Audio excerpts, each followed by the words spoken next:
नमस्कार दोस्तों।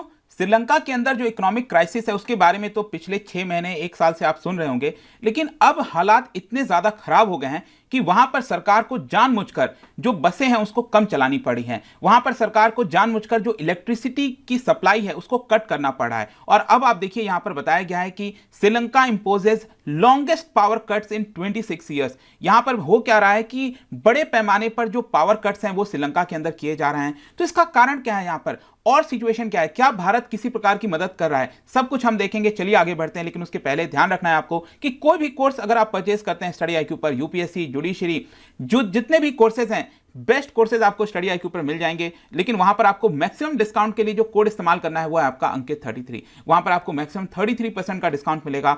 इसके अलावा अगर आप MCQs अटेम्प्ट करना चाहते हैं तो मेरे इंस्टा पेज पर जा सकते हैं, वहां पर स्टोरीज में जितने भी MCQs हैं वो आपको मिल जाएंगे। चलिए यहां पर हम सबसे पहले देखेंगे अभी एग्जैक्टली हो क्या रहा है, हम इसकी चर्चा क्यों कर रहे हैं। 2 मार्च को ट्यूसडे को, मतलब कि श्रीलंका के द्वारा अनाउंस किया गया कि वो वर्स्ट इकोनॉमिक क्राइसिस से गुजर रहा है और इसकी वजह से 7.5 आवर्स, जी हां, डेली क्या होगा कि 7.5 घंटे का जो पावर कट है वहां पर पूरे नेशन वाइड, पूरे श्रीलंका के अंदर किया जाएगा।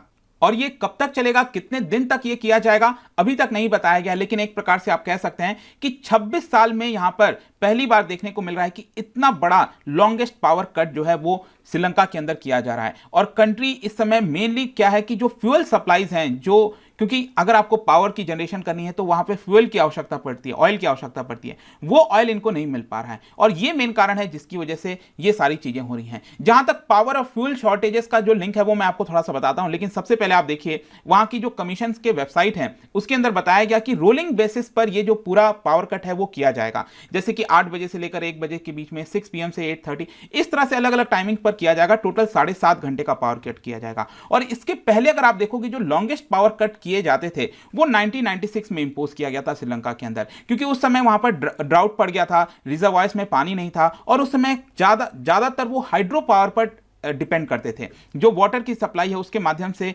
इलेक्ट्रिसिटी जनरेट होता था। और क्योंकि वहां पर पानी काफी कम हो गया था उनके रिजर्वायर्स में, इसकी वजह से इलेक्ट्रिसिटी जनरेशन नहीं हो पा रहा था। लेकिन आज के डेट में अगर आप देखिए तो काफी ज्यादा वो डिपेंडेंट हो गए हैं ऑयल वगैरह के माध्यम से जो पावर का जनरेशन होता है। इसके अलावा आप देख पाओगे यहां पर जो प्रेसिडेंट हैं गोतबाया राजपक्षा, उन्होंने सभी ट्रेजरी को, सेंट्रल बैंक्स को यह बोला कि आप कोशिश करिए यहां पर ज्यादा से ज्यादा फ्यूल इंपोर्ट कराने का, ताकि इसकी समस्या से निपात पाई जा सके। इसके अलावा जो सरकार है वो कई सारे और मेजर्स ले रही है ताकि शॉर्टेजेस को कम किया जाए। जैसे कि जो पब्लिक ऑफिसेज हैं वहां पर बोला गया है कि आप एयर कंडीशनर्स मत चलाइए, एनर्जी को कंजर्व करिए। इसके अलावा जो कमीशन है उनका यह कहना है कि ये एनर्जी क्राइसिस नहीं है, मतलब कि जो पावर की सप्लाई नहीं हो रही है वो उसकी प्रॉब्लम नहीं है, मेन प्रॉब्लम है फ्यूल की प्रॉब्लम। अगर फ्यूल की प्रॉब्लम सुधर जाए तो चीजें काफी आसानी हो सकती हैं। इनफैक्ट आप देख पाओगे यहां पर जो रेगुलेटरी बॉडी है उनका कहना है कि we are not facing issue of electricity capacity. Electricity capacity तो है हमारे पास, लेकिन फॉरेन एक्सचेंज नहीं है, जिसकी वजह से, फॉरेन एक्सचेंज नहीं होने की वजह से हम डॉलर पे नहीं कर पा रहे हैं दूसरे देशों को। और क्रूड ऑयल हो गया, जो अलग अलग रिक्वायरमेंट्स हैं फ्यूल एनर्जी नीड्स की, वो हम मंगा नहीं पा रहे हैं। और ये मेन प्रॉब्लम यहां पर आ रही है। इनफैक्ट आप देख पाओगे यहां पर जो प्रेसिडेंट हैं Lanka private bus owners association के, उनका कहना है कि कई सारे जो बसेस हैं उनकी संख्या कम कर दी गई है। और ये अगर सैटरडे तक पूरा मामला नहीं सुलझा तो जो पूरा ट्रांसपोर्टेशन है, जो पूरा पब्लिक ट्रांसपोर्ट है, वो कोलैप्स हो सकता है श्रीलंका के अंदर। तो आप जस्ट इमेजिन करो कि इस समय क्या हालात से गुजर रहा होगा श्रीलंका। और अगर मैं बात करूं कि इसके अलावा भी जो हाइड्रो इलेक्ट्रिक डैम्स हैं वहां पर भी प्रॉब्लम आ रही है, क्योंकि ड्राउट सीजन चल रहा है वहां पर पानी की समस्या प्रॉब्लम हो गई है। और इसी की वजह से हाइड्रो इलेक्ट्रिक डैम्स भी प्रॉपर कैपेसिटी में पावर जनरेट नहीं कर पा रहे हैं। अब क्वेश्चन यहां पर आपके मन में आना चाहिए कि आखिरकार क्या कारण है जिसकी वजह से जो श्रीलंका है वो फ्यूल के लिए डॉलर्स पे नहीं कर पा रहा है, मतलब उसका पैसा कहां गया। तो ये अगर आप देखोगे तो इकोनॉमिक क्राइसिस से पिछले 1-2 वर्ष से, मतलब 2-3 वर्ष से तो लगातार गुजर ही रहा है। 2019 में क्या हुआ था कि राजपक्षा गवर्नमेंट, उन्होंने अपने रेवेन्यू को इंक्रीज करने के लिए यहां पर जो वैल्यू एडेड टैक्स है, वैट होता है, जो पहले आपको पता होगा ये जीएसटी में शामिल हो गया हमारे देश में, तो लेकिन श्रीलंका के अंदर ये जो वैट है उसको आधा कर दिया था। आधा करने का मेन इन्होंने ये सोचा कि अगर हम इसको आधा कर देंगे तो लोगों के पास पैसा ज्यादा बचेगा, लोग स्पेंड ज्यादा करेंगे, जिसकी वजह से सरकार को रेवेन्यू आ सकता है।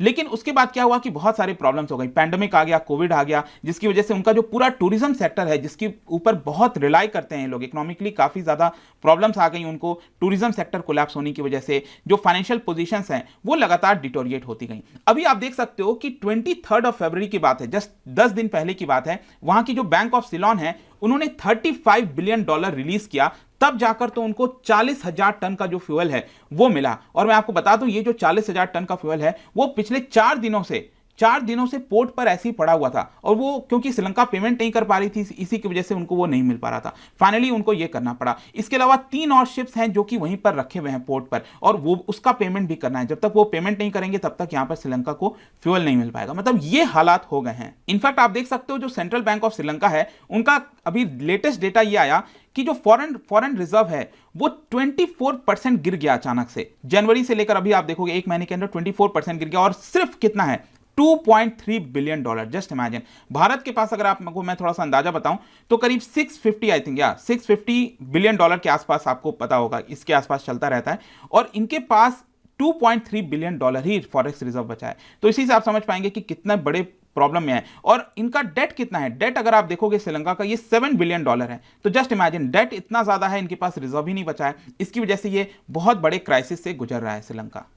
इनफैक्ट यहां पर अचानक से जो डर है वो भी होने लगा श्रीलंका के अंदर कि जो लोन लिया था श्रीलंका ने वो शायद रिपे नहीं कर पाएगा, तो सॉवरेन डिफॉल्ट के तौर पर बढ़ा था। यहां पर चर्चा हो रही थी कि क्या वो आईएमएफ से मदद लेगा, लेकिन सरकार ने अभी इसको रिजेक्ट कर दिया, कहा कि हम अभी आईएमएफ से मदद नहीं लेंगे। ब्लूमबर्ग की रिपोर्ट के आधार पर बताया गया कि श्रीलंका के अंदर सबसे ज्यादा इन्फ्लेशन आपको देखने को मिलेगा, पूरे एशिया के अंदर सबसे फास्टेस्ट इन्फ्लेशन, करीब 15% का इन्फ्लेशन देखने को मिला था। इसके अलावा अब एक और चीज है, जो रशिया यूक्रेन वॉर चल रहा है, इसका इंपैक्ट भी आपको श्रीलंका के ऊपर देखने को मिलेगा। क्योंकि श्रीलंका बड़ी मात्रा में जो चाय है उसका एक्सपोर्ट करता था रशिया को, लेकिन रशिया में प्रॉब्लम चल रही है तो एक्सपोर्ट नहीं कर पाएगा, तो और यहां पर जो इनकम थी वो कम हो गई। दूसरा क्या होता था कि रशिया से बहुत सारे जो टूरिस्ट हैं वो श्रीलंका के अंदर आते थे, लेकिन रूबल जो है, जो करेंसी है रशिया की, वो डेप्रिशिएट हो गई। आपने देखा अचानक से 40% डेप्रिशिएट हो गई, जिसकी वजह से बहुत सारे जो टूरिस्ट हैं वो अब श्रीलंका नहीं आ रहे हैं। तो दोहरी मार पड़ रही है इस समय श्रीलंका के ऊपर। आई होप कि आपको समझ में आया होगा कि श्रीलंका में एग्जैक्टली इस समय प्रॉब्लम क्या है, और अचानक से ये बढ़ता जा रहा है जो इकोनॉमिक क्राइसिस है, और ये किस तरफ जाएगा अभी के लिए नहीं पता। जहां तक बात है कि क्या भारत मदद कर रहा है, वैसे अगर आप देखोगे तो श्रीलंका जो है वो काफी हद तक जो अपने नेबरिंग कंट्रीज हैं, चाहे भारत हो गया, बांग्लादेश हो गया, चाइना भी इनफैक्ट हो गया, उनसे क्रेडिट लाइन ले रहा है, उधार लेने की कोशिश कर रहा है। भारत से अभी रिसेंट खबर आई थी, फरवरी के महीने में भारत ने करीब 40,000 टन का जो फ्यूल है वो श्रीलंका को सप्लाई किया था, और भारत ने करीब $400 मिलियन का जो क्रेडिट स्वैप फैसिलिटी है वो भी दिया था। इनफैक्ट भारत को करीब $500 मिलियन मिलने थे श्रीलंका से, लेकिन उसको भी भारत ने टाल दिया, कहा कि चलो कोई बात नहीं, अभी आप कुछ दिन के बाद उसको दे देना। 2 फरवरी को आप देखिए भारत ने फिर से $500 मिलियन का जो लाइन ऑफ क्रेडिट है उसको एक्सटेंड कर दिया कि श्रीलंका अगर चाहे तो भारत से पेट्रोलियम प्रोडक्ट जो है वो $500 मिलियन तक का खरीद सकता है। और ये सारी चीजें तब हो पाई जब भारत के एक्सटर्नल अफेयर्स मिनिस्टर और श्रीलंका की जो फाइनेंस मिनिस्टर है उन दोनों के बीच में एक वर्चुअल मीटिंग हुआ था, और उसके अंदर ये सारी चीजें डिसाइड की गई थी, ऐसा high commission of India in Sri Lanka का कहना था। और अभी बहुत जल्द ऐसा होने वाला है कि वहां के जो फाइनेंस मिनिस्टर है वो भारत के दौरे पर आएंगे, और जो भी रिलेशन है भारत और श्रीलंका के उसको और ज्यादा फॉर्मलाइज करने की कोशिश करेंगे। तो जाहिर सी बात है कि यहां पर श्रीलंका को काफी मदद की आवश्यकता है। अब भारत और कितना मदद कर पाएगा नहीं कर पाएगा ये तो बहुत जल्द हमें पता चल जाएगा, बट स्पेशली भारत के लिए भी चिंता की बात है कि जिस तरह से श्रीलंका ने चाइना को अपनी तरफ लिया है, लेने की कोशिश किया है, तो जाहिर सी बात है कि भारत को ये चीज पसंद नहीं आ रही है, लेकिन स्टिल भारत मदद कर रहा है यहां पर। ऐसा नहीं है कि भारत ने छोड़ दिया है, बट देखना होगा कि श्रीलंका कितना हद तक चाइना की तरफ जाता है, क्योंकि अभी जो राजपक्षा सरकार है उसके ऊपर तो पहले ही आरोप लगे थे कि ये चाइना को काफी ज्यादा सपोर्ट करता है, उनके पोर्ट की फैसिलिटी प्रोवाइड करना, बहुत सारी चीजें जो कि भारत को नहीं पसंद है। लेट्स सी कि क्या होगा आगे। बट जाने से पहले एक इंटरेस्टिंग क्वेश्चन, क्या बता सकते हो कि श्रीलंका के अंदर लॉन्गेस्ट रिवर कौन सी है, ये आपको बताना है यहां पर।